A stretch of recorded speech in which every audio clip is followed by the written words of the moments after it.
Welcome to The Survivor's Cocktail, a podcast showcasing 2 survivor stories each week. but with a twist. Join us for signature cocktails and visuals. Be sure to like, subscribe, rate, and review all of our social media platforms and find us on Apple and Spotify. And always remember, survive and thrive, ladies and gents.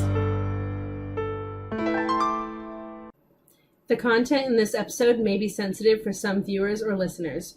Discretion is advised.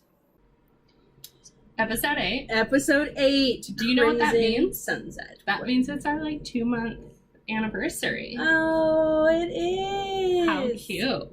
Super excited. Yeah, Crimson Sunset. Mm-hmm. The bevy is super extra, super delicious. Yes, I figured we're on, I feel like 8 means that we're really doing this. Once we get to 10, it'll mean that we've done, enough to where I feel like we're a legit podcast. Yeah, I feel like we're legit. I feel like we're legit. I feels good. I still get what you're saying, though. Sometimes I have to remind myself, you have a podcast. Yeah. Get your shit together. Yeah, I know. Yeah, Tuesday nights I have to focus.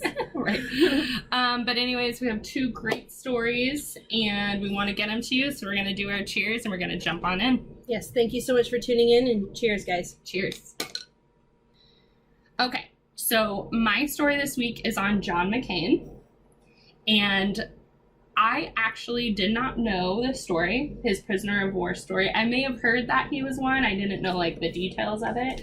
As Vanessa and I, we try to stay away from politics on this podcast, but honestly, I have a hard time with it just in real life, too, because it's kind of a downer. Yeah. So I don't know much about I try to stay informed, yeah, to where I need to be, but I don't, immerse myself in it probably as much as I should.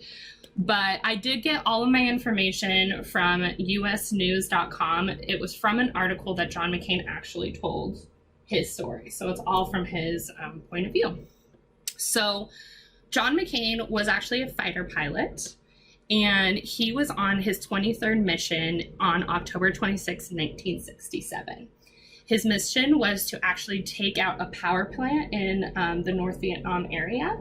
And as he was flying about 4,500 feet above, a Russian missile the size of a telephone pole actually hit his craft. Jeez. It hit the wing and it started, quickly descending.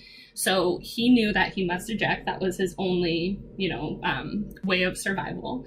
And as he ejects, he actually breaks his knee and his shoulder. Ow. Which at the time he is totally unaware of. The force was just so strong that it pulled him out. It broke his knee and shoulder and also caused him to pass out. Thankfully. Yeah, it's kind of a good thing. I bet he, later on in the story, he wishes he was still unconscious. I bet. Just, get ready. So as he's coming to, he realizes there's a lake below him. And as he descends into the lake, he has about 20 pounds of gear on.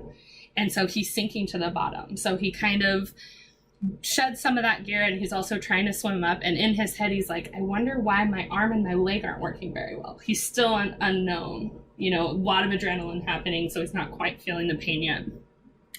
But as he comes up, the people of Hanoi had seen this pretty much happen, and they went into the water to get him out. So they were obviously pretty angry with him because he was bombing. They perceived him to be a threat. Right, and they could tell he was from the U.S. and all of that. So they brought him on land.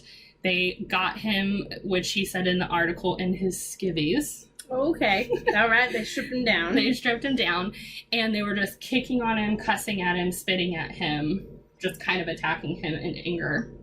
And it wasn't till then that he felt some pain on his leg.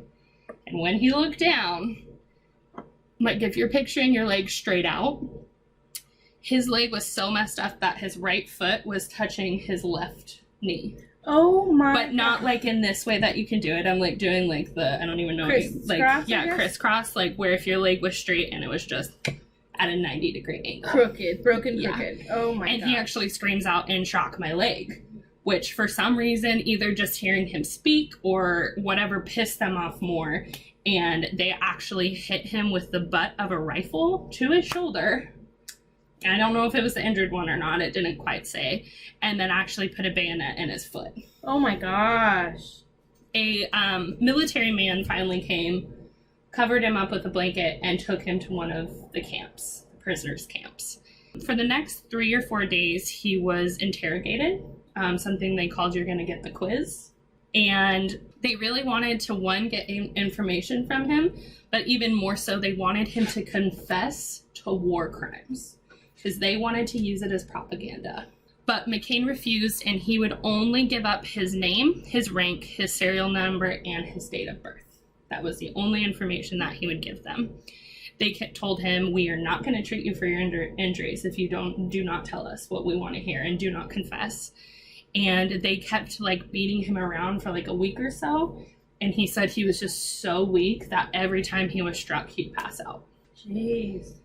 So McCain, in his brain and with his training in the Air Force, and as well, his family is very prominent and is very, his dad's an admiral at the time.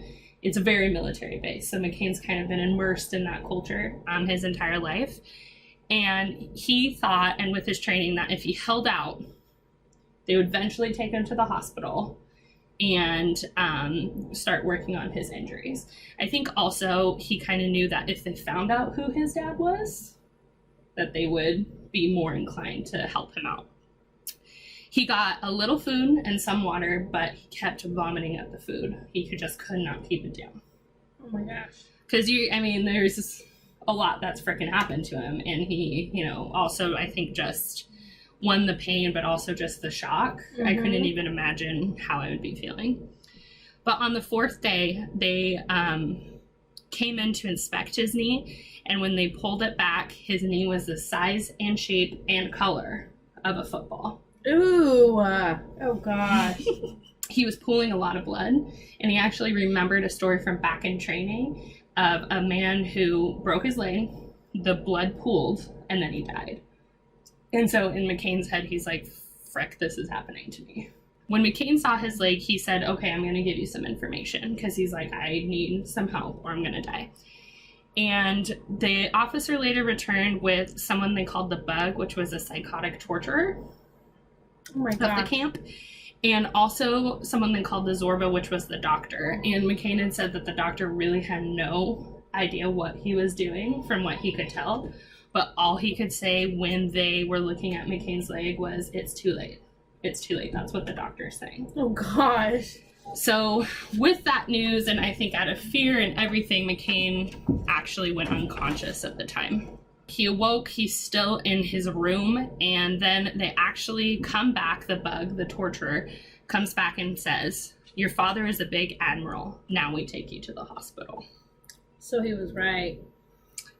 So the conditions that were in this hospital were not like what you see in Grey's Anatomy. Nothing was sterile, nothing was clean, the ground was dirt, just pretty much called for any sort of infection. But when he got into this room, this part is so terrible. They were trying to reset his shoulder, but what they didn't know is it broke in 3 places and was floating. Ooh. So there wasn't really a way to reset it, but still, for almost an hour, they're yanking on his arm, trying to reset it. He doesn't have any painkillers or anything, and he keeps falling in and out of consciousness because it hurts so bad. Oh, I bet. Finally, thank God, they gave up, and they actually put him in it's a chest cast. Okay. So something just to kind of set his arm. After this, they actually transferred him into a very nice looking hospital room, a very clean room. And they told him, "There's going to be a Frenchman who's going to come in later and interview you." What they wanted him to do on camera was to say, "They've treated me so nicely, I've been injured, they're taking such great care of me," as well as, "I am sorry, I confessed to his war crimes," pretty much everything. Again, wanted for propaganda. McCain's like, "I do not want to go on TV, and I'm definitely not going to say those things." But they told him that he needed surgeries, and unless he did this, he wasn't going to get anything. So he did allow the interview to happen, and I watched like a little short interview of McCain talking about this much later, and they showed him that video of him, and he pretty much was like, "You need to turn that off. Like, I do not want to watch this. I cannot watch this. I hate watching this. Oh, I bet. Because for him, he wanted to yell and he wanted to say what was happening. One, he knew it wouldn't get aired, but two, he knew he needed some medical attention. So instead of saying, they're treating me great, I confess to my war crimes, Mccain simply says that the treatment was satisfactory. That was the best he could allow himself to say. He refused pretty much to say anything else. You see in like the short part of the interview that I saw, he says, my name's John Mccain, I'm 31. And then the interviewer asked, do you want to say anything to your family? And he just said, I want to assure my wife that I'm getting better and that I love my family. Oh my gosh. And while he's doing the talking, there's someone behind the camera, like trying to feed him what to say. Like, you need to say this, you need to say this. And he completely refused. And the Frenchman actually kind of saved him somewhat in this part and looked at him and said, I think we got everything we need. So he cut the interview short. Because of this, he was able to get one surgery on his leg done. It was found out later that they didn't really know what they were doing. They tore a ton of ligaments when they did it. And it never fully healed, even up to the day that he passed. He walked with a limp. Wow. So it's something he, when an expert got in there later, he said, this was done poorly, but thankfully it kind of patched it up enough that he was able to get better. The blood wasn't pooling anymore. And they told him, you know what, you really do need 2 surgeries, but you have a bad attitude. We're not giving you another surgery. Oh my goodness. Which, in his head, he's like, does that even really mean that I need 2 surgeries? Were there, he kind of knows what they're trying to do, and he's absolutely refusing for them to do it. So after 6 weeks in the hospital, he was moved to another camp, and it was now late December.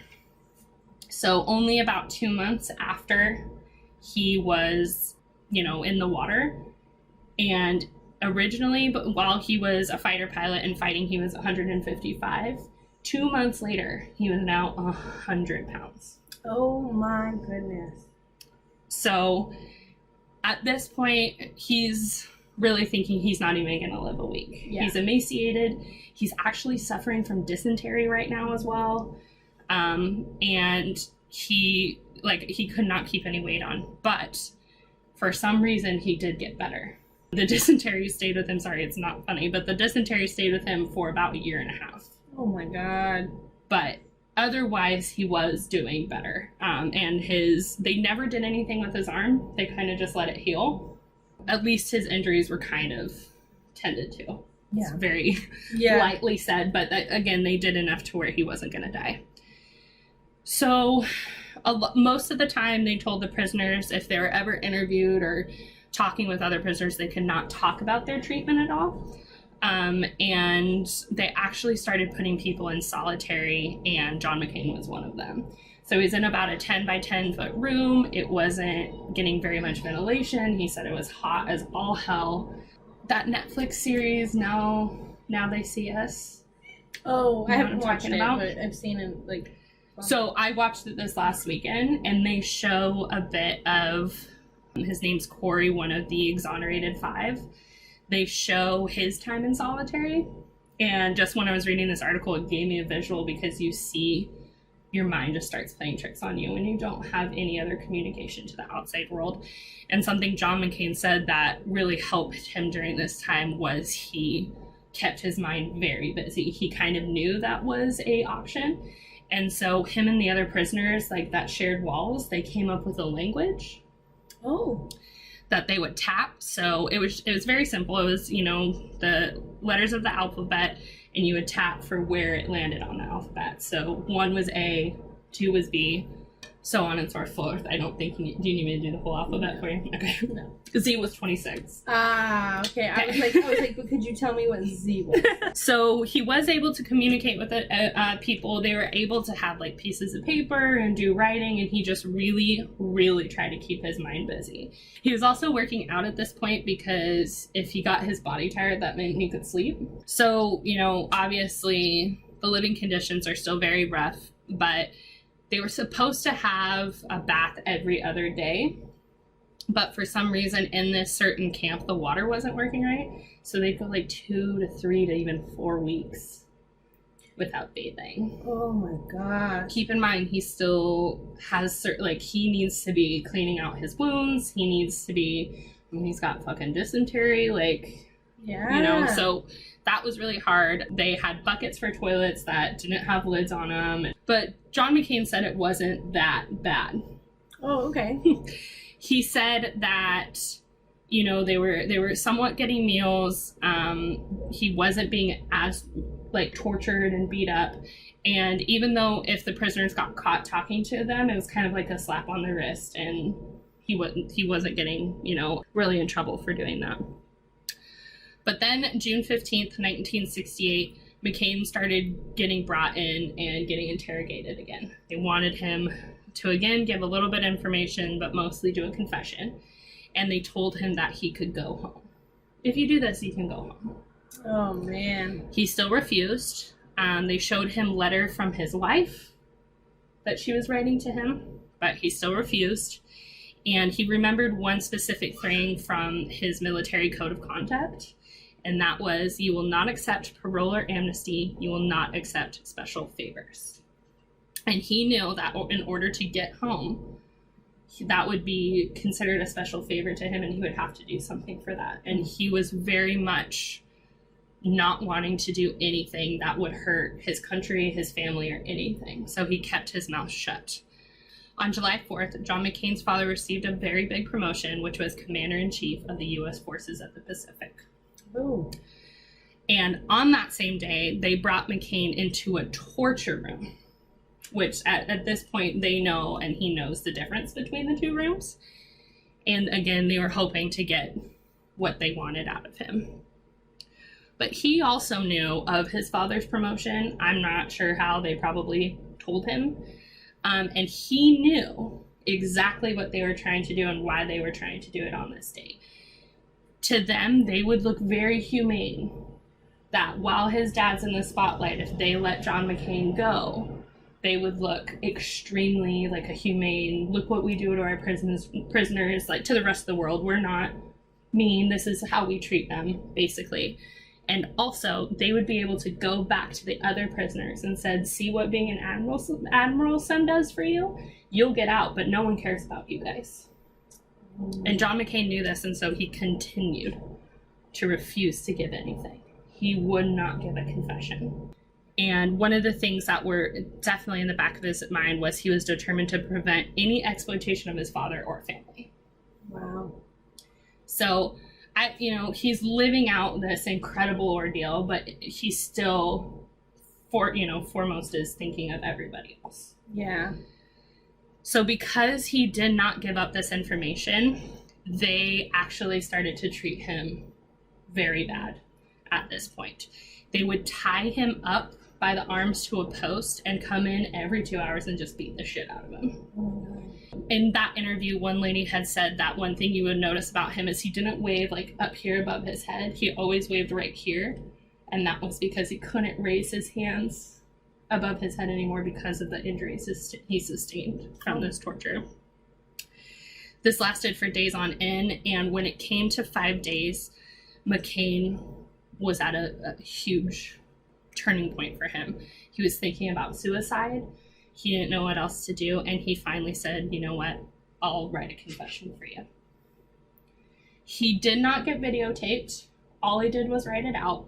But this is something that he has held with him until he passed, that he felt so guilty about. So guilty. He felt terrible about. He even said, so many people experience worse things than I did, and they didn't crack, but I did. So again, for me looking at this story, I'm like, what a strong human being, and I could see where he would feel like he needs to do this. But for him, that's something that it seems like he's very critical of himself. Yeah. And he took it home and he thought about it for the rest of his days. But because of the signed confession, they did start treating his injuries he now got from the torture, as well as another surgery on his knee. But at this point, it became a very long summer. One thing that he said is all they would feed them was pumpkin soup and bread. And he said the thing about pumpkin soup is obviously we got sick of it, but it's not nutritional, like, at all. There's no nutrition in there. And the only thing that would keep, like, meat on their bones was the bread. It was like a soggy flour bread. They were still trying to get John to do, like, an interview, and he still refused. At this point, he's like, you already got my written confession. That's pretty much all I'm ever going to give to you. I'm still not going to do something. And he really did feel strongly about not being released. And he says it in his interview, especially before other prisoners who were there longer for him were released. Oh, yeah. So he did not want special treatment, as well as his dad. This is kind of a heartbreaking story. He would never talk about it, but also he never once asked for a special favor to go get his son. Because, I mean, he really couldn't. I mean, even if he did ask, it probably wouldn't have happened. But one thing he did was every Christmas while John was away, he would go to this piece of land that was right in between South Vietnam and North Vietnam. And he would stand on that land and face North Vietnam, where John was in this war camp. So everyone was feeling it back home. His wife was very determined on getting him back. And it looks to me that there was always communication whether or not he died. They pretty much said that he was still alive, kind of giving the family hope. In October of 1969, things kind of changed. The random torturing would stop.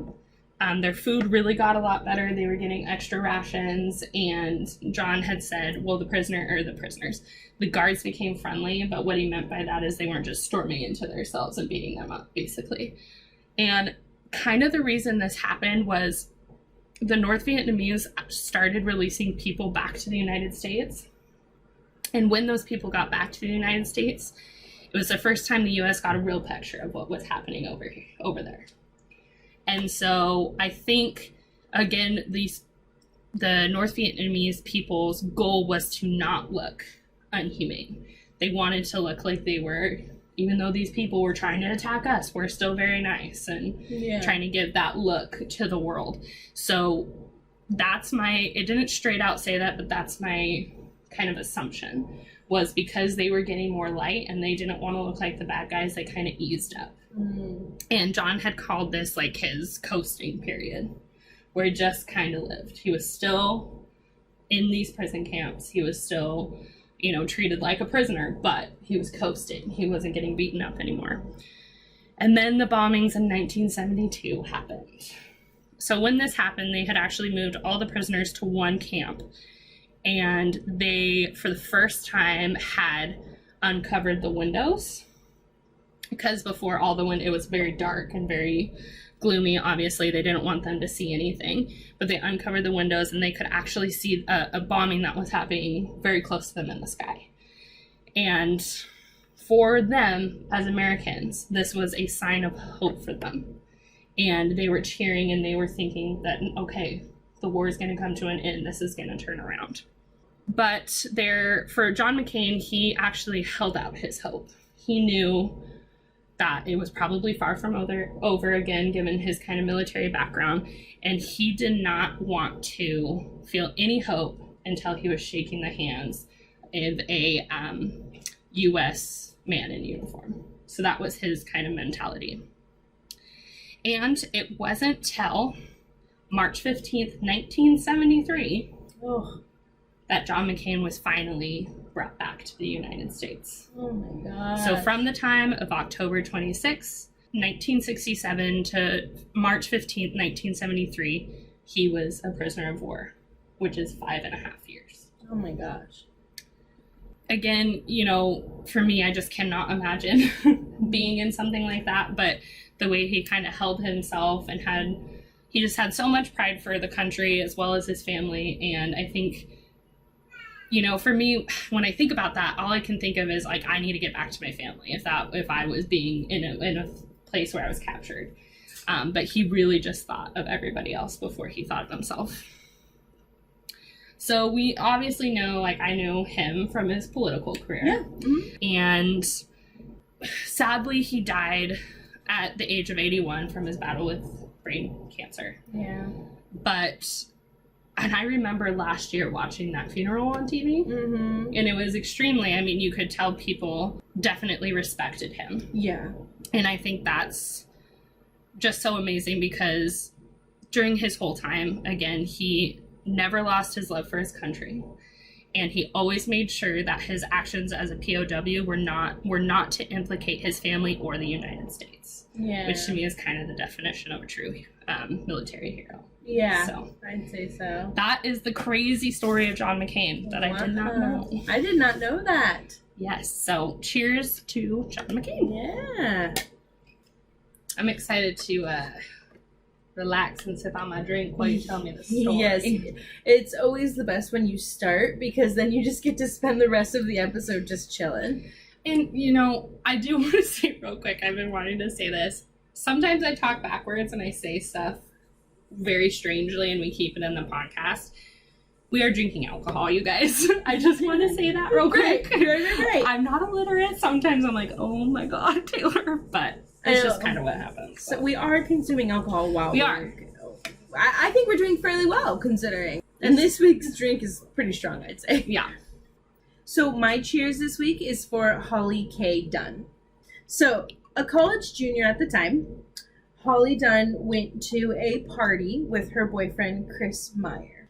So during the party, at some point, Chris could tell that Holly wasn't really having a good time or was just kind of, you know, in one of those vibes where she just wasn't feeling it in the moment. Totally know what that feels like. Absolutely. Yeah. So he approached her and he said, you know, hey, why don't we go for a walk and kind of get out of here for a little while. So they went to go walk alongside the railroad tracks and hang on the railroad tracks. And they started out with like 4 of their other friends. And then eventually their other friends went back to the party and they just kind of hung out and talked at the railroad tracks for a little while.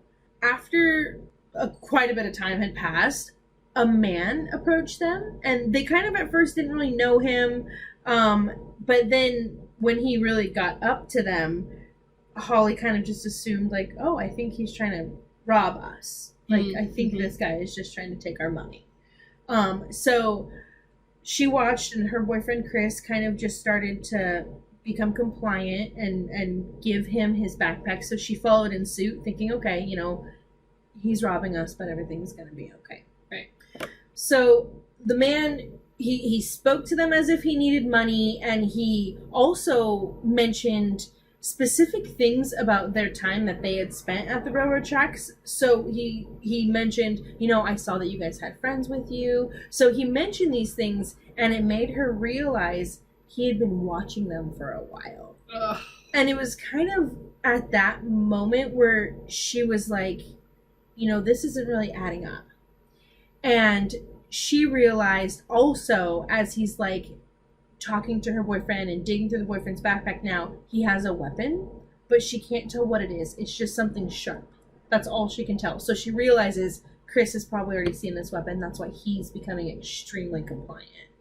So they're telling him as he's searching through Chris's bag, you know, you can have our money, you can have our debit cards, you know, you can have anything that we have. We're not going to tell anybody. Like, it's totally no problem. They're just trying to be compliant. So he will leave.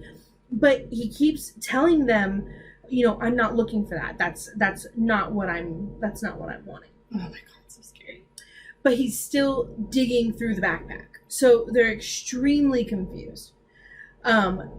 So at that moment, her and her boyfriend have kind of a shared realization, you know, we're in some serious trouble here. There's something wrong with this guy.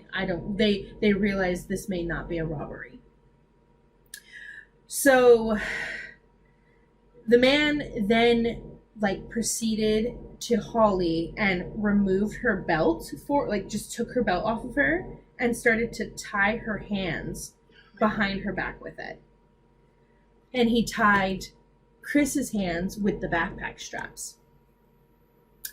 And if you're looking at the visuals, I have an image, that's her belt. So he removed that belt from her waist and tied her hands with it. So they, at this time, though, were still unsure of what exact type of weapon he had and what his real intentions were with the night. So they just tried to comply the best that they could. So he told them to follow him. They followed. But What he didn't realize is that Holly was also working at her belt on her wrists and actually had started successfully getting her hands undone. Well, especially if you're looking at the visuals, you can tell it's not the best thing to tie someone up with. That would be something that you could. It's a fairly easy knot because it's such a thick piece of material. Right. So at this point, he leads them, kind of off to the side of the railroad tracks and has them lie face down on their stomachs, side by side.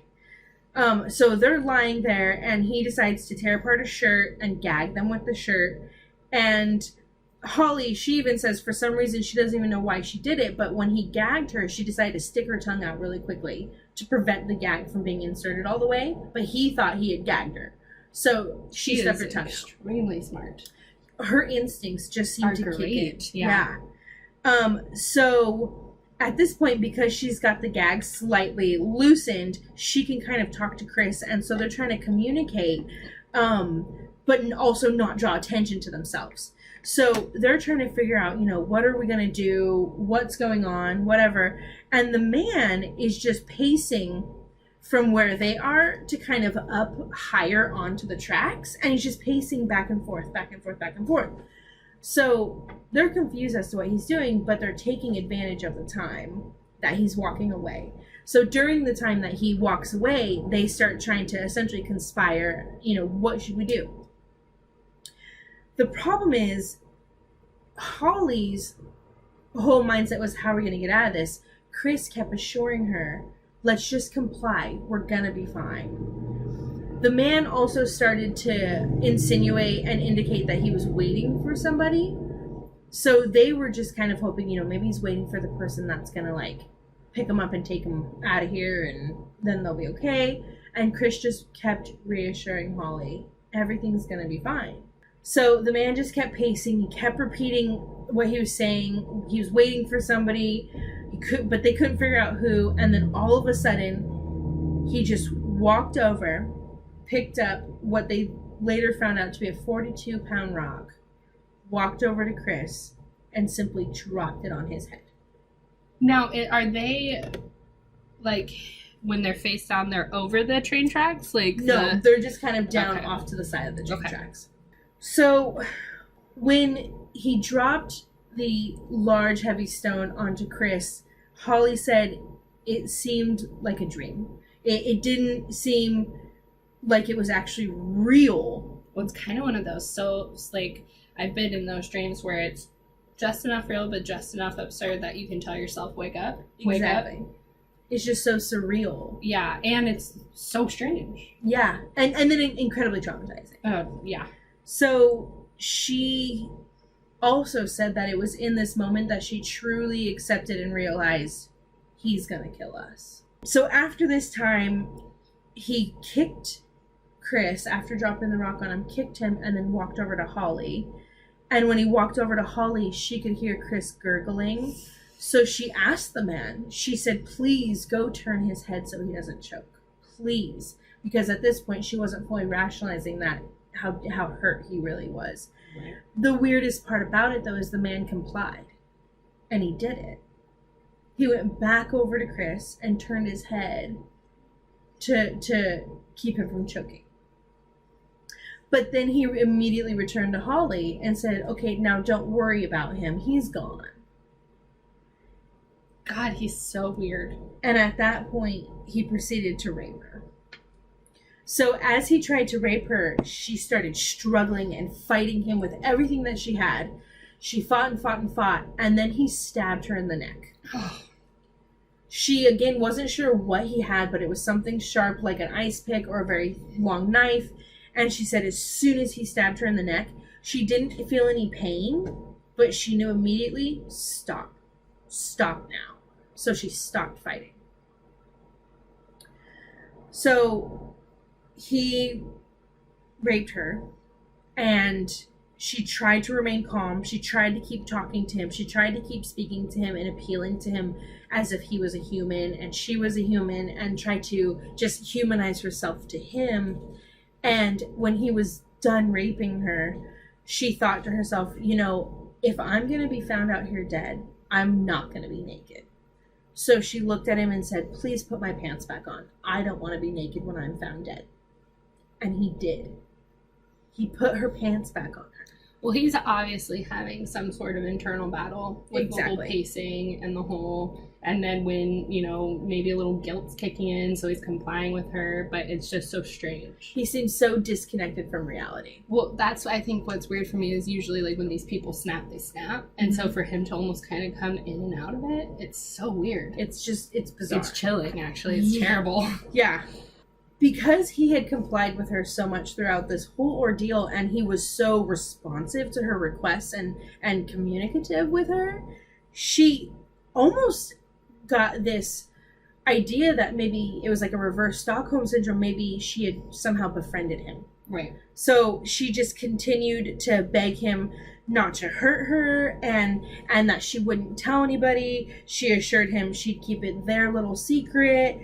And she just kept trying to talk to him and kept trying to humanize herself as best as she could. And then the last thing she remembers is the man came over to her again, took her ring, one of her earrings, and that's it. What she doesn't remember is that he actually came over, took her ring, one of her earrings, and then proceeded to hit her in the face with some kind of large, heavy, bludgeoning object. They're still not sure what it was. When he hit her in the face, the first initial few blows broke her jaw and her eye socket, which they believe immediately caused her to raise her hands in defense, because she also had defensive wounds on her hands and her arms, and then turn away because he then hit her repeatedly in the back of the head. Ugh. She says he hit her roughly 5 to 6 times in the face, and then again roughly 5 to 6 times in the back of the head. God, he's so gory. Like, it's all his hands. Just brutal. Just brutal force. It's not a gun. It's not. No. It's literally, he is beating these people to death. So at this point in time, she believes that because she was so hurt, her breathing became shallow enough, and she must have just had the instinct to play dead, that he believed that she was dead, and he decided to leave her. She does not remember how long she laid there, or even getting up and walking. She said the next thing, she just appeared in a man's yard. And she was just standing in his yard in front of his house. And she decided to walk straight through his front door, look at him. She could see him through the window sitting at his table working, maybe doing homework or something. She just walked straight in, looked at him, and said, "I need help." Could you imagine? She said that he was quite rattled at first. Oh, shit, because her face had to look. And she was insane. Bloody, yeah. and you know, just, he was stunned. Yeah. But after the initial shock, he called 911, he tended to her while they waited, and he sat with her until help arrived. So she, by the grace of whatever, ended up with somebody who helped her. Yeah. So after the attack, Holly faced an uphill battle, not only physically, but also mentally, because the man who attacked her got away. Right. They did not know who he was. So she said for, I think it was like something upwards of like 15 months, she was kept anonymous in the community. So any of the stories that were written, any of the news that was talked about, she had to be anonymous because of the severity of the crimes and everything. Well, also probably afraid that the guy would come back and finish her off. Yeah, because he didn't want to be identified. Exactly. So she said it was incredibly weird because in one realm, nobody on a grand scale knew who she was. So she was just walking around all of these people that had no idea that she was that person. But in her closer groups, it was everybody knew, and she was looked at that way. So she had not only physical struggles, but so many emotional struggles to work through, in addition to also her grief of losing Chris and probably survivor's guilt. So she just had this incredible battle ahead of her. You have to be fearful, too, always looking over your shoulder. I could only imagine being just absolutely paranoid to have a window open or even the curtains open. Well, because, and also in the back of her head, knowing that he watched her for a while, and who knows, he could have been watching this couple for however long. Yeah. You know, because that's kind of, he almost treated her when, like, doing what she said. With, like he odd knew compassion. her. Mm-hmm. Ugh. She said, although she faced adversity, she decided to, and although she was incredibly different, she decided to try to be as close to who she was before, and that was someone who found humor in everything. So she decided to approach life finding the humor in life, finding the good in life, remaining positive, and staying just as gregarious and outgoing as she was before the attack, because that's who she was and that's what was going to get her through. So she channeled that heavily into her recovery, and I believe it was about 15 months later, they eventually discovered that the man who attacked her and her boyfriend that night was a man named Angel Masturino Resendez, who was also known as the Railroad. So that would make Holly the only known survivor of a notorious serial killer. And this also drove her to go on to author a book called The Sole Survivor. Because it's, again, if you're looking at our visuals, there's 8 others. And there's he more. only attacked them at the railroads? So his MO was that he would brutally attack couples, typically, and there are more victims believed other than these ones. Oh, sorry. Okay. But he would brutally attack couples, typically beating the men to death and raping the women, and then leaving them near a railroad. But the reason he had the railroad killer as his monogram or whatever, as his name, was because he traveled along the railroad illegally, hopping on the freight liners. Got it. Okay. So that was his mode of transportation. So his killings were always directly off of the railroads. Ugh. As per my usual standard, I will spend no more time on this man. If you have questions or you want to know more, there's plenty you can read online. And I got a lot of my information from Criminal Minds Wiki, CBSNews.com, ABCNews.com, Wikipedia, plenty of information out there. So Holly starred, she authored her book. She went on to star in several interviews, several television shows. Investigation Discovery has done one on her. 48 Hours has done one on her. She also, now she has a website, hollykdunn.com, where people can read about her story, purchase her book. You can even book her for speaking events. She does inspirational speaking. She's a huge advocate for survivors and people who've gone through trauma. And she likes to help teach and guide and motivate. But her passion really is to create a network of healing and outreach while she's advocating for other survivors. So she took what happened to her and decided to make it her driving force into becoming the best version of herself. Most of our survivors are really freaking good at that. Yeah. They're really good at not letting stuff hold them back, which I just think is so beautiful, because even in day-to-day life you try to make excuses, and it's stuff like this that makes you realize, you know, they can do it. There's a beautiful resilience to the human brain and psyche and way to go, Holly. So cheers to Holly K. Dunn. Holly. Thank you so much for tuning in to this week's episode of Crimson Sunset. Yes, and be sure to continue to like, rate, review, subscribe, and find us anywhere you find your podcasts. Don't forget to also check out our visuals as well as our cocktail videos. And always remember, survive and thrive, ladies and gents.